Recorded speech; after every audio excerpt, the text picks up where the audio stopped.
Hi everybody, it's Chris from Novation. I'm at Loops and Bits here in Zürich, this fantastic new little store that's got a ton of really cool stuff in it. And I've brought along with me the Launchpad Pro. So we're going to have a good look at how we can use the Launchpad Pro. We're going to use it with Ableton Live to allow us to create our live sets, but also we'll take a little quick exploration at how we can also use Launchpad Pro in a standalone layout and standalone mode to control external devices as well. So the Launchpad Pro is basically a 64 button grid controller with 64 square buttons that are RGB. Now RGB basically means that we can apply any color that we want from our Ableton Live set into the Launchpad Pro. In order to change colors, it's really easy. If we go to Ableton and we right click on one of our tracks here, you can just see that you get a choice of different colors at the bottom. And if I choose, for example, this purple color here, you'll see on the Launchpad that should instantly change and match up with my Ableton Live set. Now this is a really useful thing to allow me to navigate my way through my Ableton Live setup. So that is obviously a very nice feature. So that's the 64 buttons, but you'll notice that we have a whole load of circular buttons around the outside. And these help us navigate our way through Ableton Live and access the different sections, if you like, of the Launchpad Pro. So the square buttons here in the center, when we set to our session mode, they basically represent what we have on our Ableton Live session window. But we have different modes up at the top here as well. We have a note mode, we have a device mode, and a user mode as well. We'll look at those different modes in depth in a little bit. But one thing I want to point out is that on the original Launchpad we had user 1, user 2 and a mixer. The mixer used to be on this far right button. The mixer is actually moved now to underneath the Launchpad Pro square buttons, and we have instant access to any aspect of the mixer whenever we want. So for example, if I want to go to my volume control, I can press the volume button, and now I can use the pads here to change my volume. You can see the volume changing there on channel 1 on my Ableton Live session. Now, we've added these faders like we have on the Launchpad, the original Launchpad, to control different parts and devices and controls. And you'll notice that if I press hard, we jump instantly to a certain point, with our volume control. However, the Launchpad Pro is velocity sensitive, and this means that we can use the velocity of the pads to access different parts of the control. So we've employed a nice thing here called Fader Glide, and Fader Glide will let me use the velocity to change the rate in which the fader will move. So if I press hard, as I've mentioned, we jump instantly to that point. But watch what happens when I press very lightly with a very light touch. You'll see the fader glide will gradually and subtly move that fader for me. So this is a really nice thing. So on the mixer page, we have our standard types of controls. We have, for example, record arm here, so we can choose a track that we want to record into. We also have track select. This is quite useful if I want to start to play around with the devices on a specific track, but I'm already recording into another track and don't want to stop that from recording. So this track here is record enabled, is going to record and keep recording as I work, but if I want to select another track to maybe play around with the parameters on that instrument, I can easily use track select, jump to that track, access those devices, and don't affect the recording side of this. Okay, we also have mute switches, solo switches to isolate a track.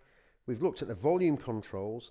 We have panoramic controls as well for sending signals to the left and right hand side, and then we have our sends. Now with the sends, you'll see that these circular buttons on the right light up, and these allow me to access the different sends that I have in my Ableton Live set, and we can choose between up to 8 different sends, which is a whole lot of effects controls for your live sets. Again, we have fader glide, so if I press lightly, you'll see we have a nice subtle fader movement, and if I want to access, for example, the third send or send C, I can press this button here, and now I'm controlling that particular send. So we have access to a lot of the mixer controls directly from Launchpad Pro. Finally, on the mixer, we have a stop clip, and this will allow me to stop any clips on any particular track by just simply pressing the green row of buttons at the bottom on the appropriate track. Now you may notice that if I want to very quickly jump into a mode, just make a quick change and then come back out, I have a nice quick view option. So for example, if I want to quickly change the volume on track 2, I can press and hold the volume, change that volume position, and when I release the volume control, we jump straight back into the page we were previously. So this is really useful for quickly moving around our different pages within Ableton. Okay, so that's the mixer at the bottom, but you'll notice as well that we have some new buttons down the left-hand side. These are specific to Ableton Live when we're in Ableton Live mode, and these give me access to some really nice features that we have within the software.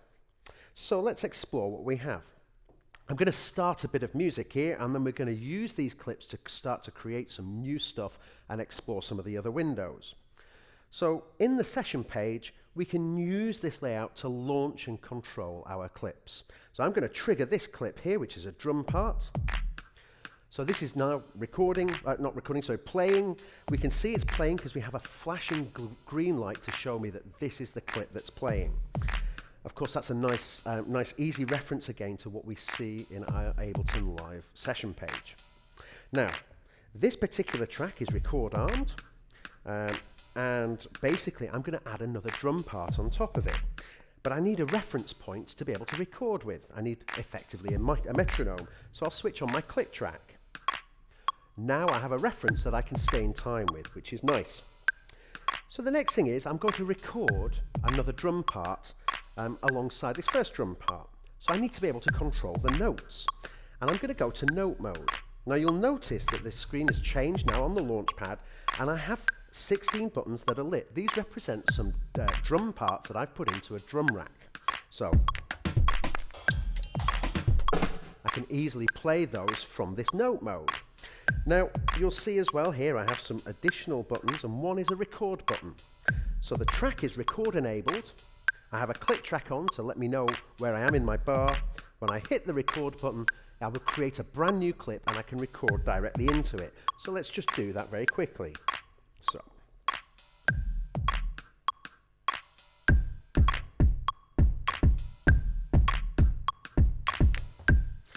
very straightforward and easy. Nice simple bass and snare sound there recorded, but super quick and easy to do.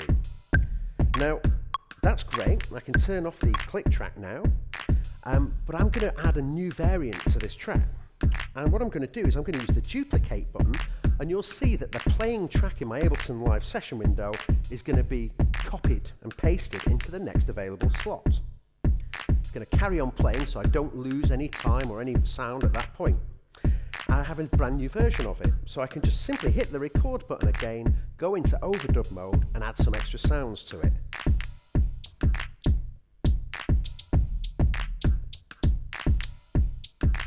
And maybe add some additional sounds.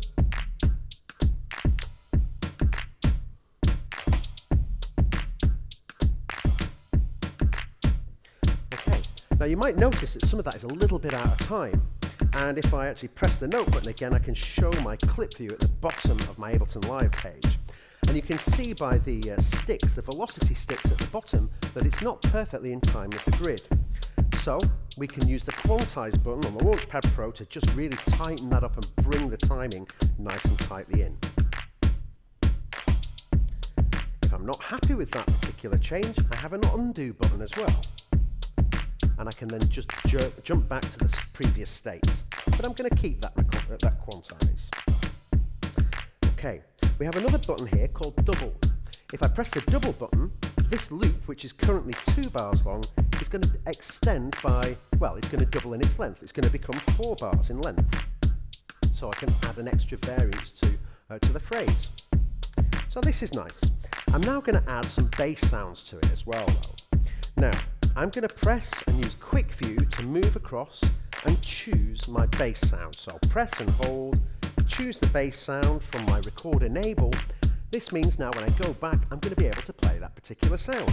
But you'll notice a difference when I release the record enable button, because we're going to move back into note mode, but we're going to move into chromatic note mode, which looks slightly different. With chromatic note mode, we have our different purple pads representing the root notes, and they represent octaves. And again, I can change the octave using the arrow keys here. I can also change the root note, the starting note, or transpose.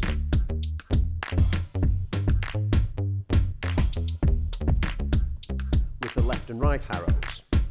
Okay, once again, I'm going to record something in. And yeah, let's do that. So hit the record button, wait for my bar to start, and then start playing.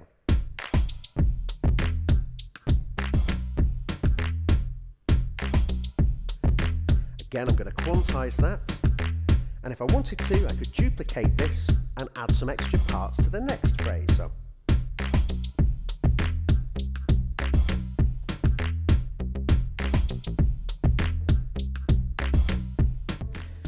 okay, some of the other nice things that we've got with the Launchpad Pro is the fact that we have a new device mode control. We've seen how we have faders with volume and with sends and this sort of thing. We can also use those faders to control the parameters of our devices. So if I go into device mode by just simply selecting device, I'm going to press it again. This will open up the instrument that I have on this particular track in my session window. And I'm now going to use the device control to play around with the filter point on this string sample. So if I move to the top here, you'll see the filter will open up. And again, if I bring down here using fader glide, you can hear how that filter's opening and closing with my control. I think this is my resonant control here as well.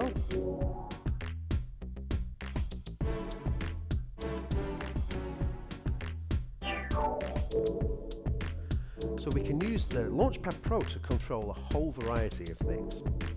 Right, finally I'm going to go into my session window and I'm going to press and hold this for quick view, and I'm going to launch a clip. So let's just launch this particular clip. This clip is set on the 8th channel and is basically a light show for the Launchpad. Of course, we have some very nice RGB pads here, so we may as well make use of them and create our own light shows. And this MIDI clip is containing a lot of MIDI information. I'll show you. If I double click on it, we can see. I'll just expand this out so you can see on the screen. And this is just basically a little a bit of art that I've drawn in with my MIDI notes.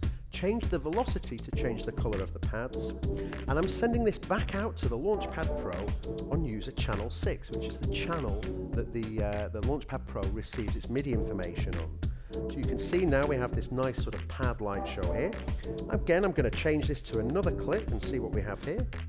So we've got again another nice kind of pattern that we're using. So we can control the music aspect of Ableton Live very easily, but of course we do have this wonderful grid of pads that we can use to create our own light shows. Okay, so that's the Launchpad Pro directly controlling Ableton Live. But of course Launchpad Pro is a MIDI controller and can work with any music software that you like.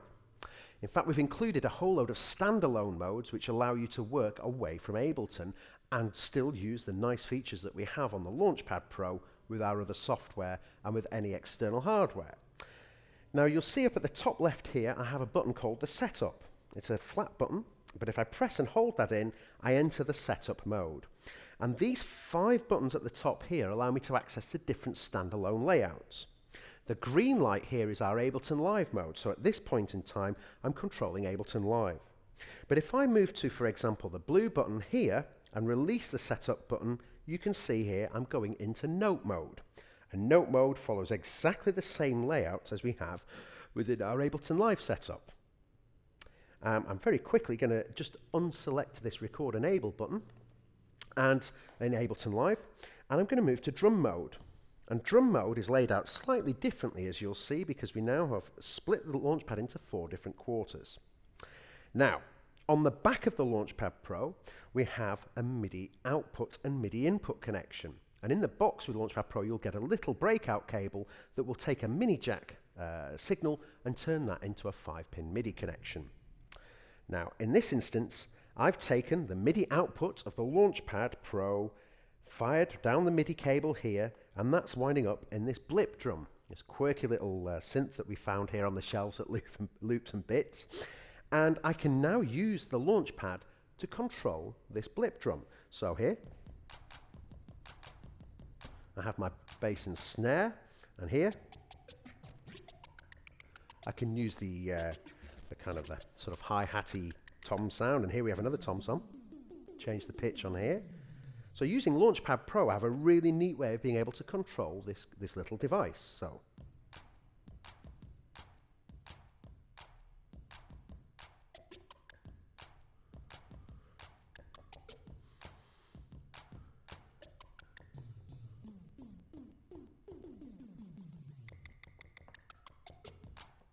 like so. But you can see how the Launchpad Pro can be a really neat controller for controlling a lot of other devices. So again, I'll press the setup mode and just explore the fact that we also have fader mode in our standalone setups, and this will now give me 8 CC controller messages that I can use to send out to my different external devices or MIDI software and use to control those devices. So with the Launchpad Pro and its external MIDI output, we have a very powerful new style of controller for all of our external equipment. A really cool feature that we are working on with the Launchpad Pro is to be able to give the Launchpad Pro an open firmware structure, so that we're able to allow people to program what they want directly into the Launchpad Pro. This, I think, is a very exciting possibility, and it basically means that the Launchpad Pro could essentially become whatever you want it to become. This is the box of buttons, and then you can use the firmware and flash firmware to create new devices directly within the Launchpad Pro. So that's a good look at Launchpad Pro with Ableton Live and with an external device as well. If you're looking for any more information about the Launchpad Pro, the guys here at Loops and Bits in Zurich will be able to help you out. And these are going to be in stores very soon as well, so you'll be able to get hold of them very soon. Thanks very much for watching. Cheers.